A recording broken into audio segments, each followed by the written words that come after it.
Assalamualaikum warahmatullahi wabarakatuh. Perkenalkan, nama saya Rika Rahim. Saya dari Prodi Manajemen Zakat dan Wakaf dengan NIM 2120604071. Di sini saya akan mempresentasikan bab 3 tentang pokok pembahasan produksi dan proses produksi. Kegiatan produksi adalah proses menciptakan suatu barang atau menambah nilai suatu barang. Pihak yang melakukan proses produksi disebut juga sebagai produsen. Aktivitas produksi bisa dilakukan di mana saja, dilakukan dengan mengelola barang mentah ataupun setengah jadi. Dalam menambah nilai jual suatu barang menggunakan 4 guna.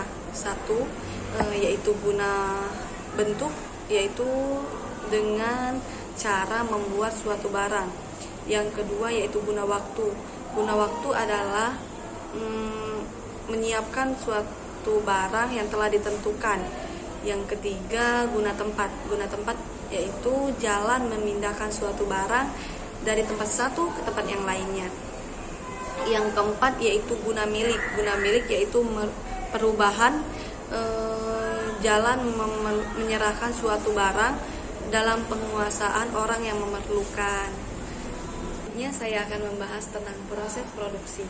Proses produksi adalah menghasilkan suatu baik berbentuk barang maupun jasa dalam suatu periode dan waktu yang memiliki nilai tambah bagi perusahaan. Proses produksi juga sering disebut sebagai proses menciptakan barang dan jasa. Selanjutnya adalah faktor produksi.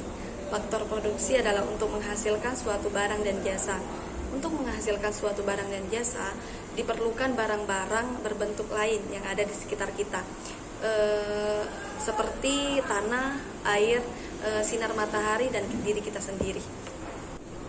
Dalam teori ekonomika, faktor produksi sering juga disebut sebagai sumber ekonomi atau sumber produksi. Sumber ekonomi atau sumber produksi terbagi menjadi 4 sumber. Yang pertama yaitu sumber daya lahan, yang kedua yaitu sumber daya manusia atau tenaga manusia, yang ketiga yaitu sumber daya modal, dan yang keempat adalah sumber daya kewirausahaan. Yang terakhir yaitu badan usaha.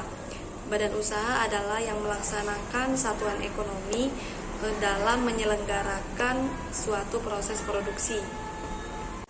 Dapat dikelompokkan ke dalam 4 jenis. Yang pertama yaitu perusahaan swasta. Perusahaan swasta adalah perusahaan yang dimodali oleh pihak swasta.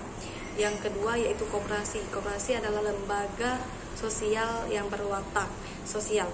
Yang ketiga yaitu perusahaan negara. Perusahaan negara terbagi menjadi 3 jenis. Yang pertama perusahaan umum, yang kedua perusahaan terbatas, yang ketiga yaitu perusahaan jabatan. Yang keempat yaitu perusahaan daerah. Perusahaan daerah adalah perusahaan yang dimiliki oleh Pemda. Baiklah, itu saja pembahasan dari saya yang membahas tentang proses produksi dan produksi. Saya akhiri, wabillahi taufiq wal hidayah. Wassalamualaikum warahmatullahi wabarakatuh.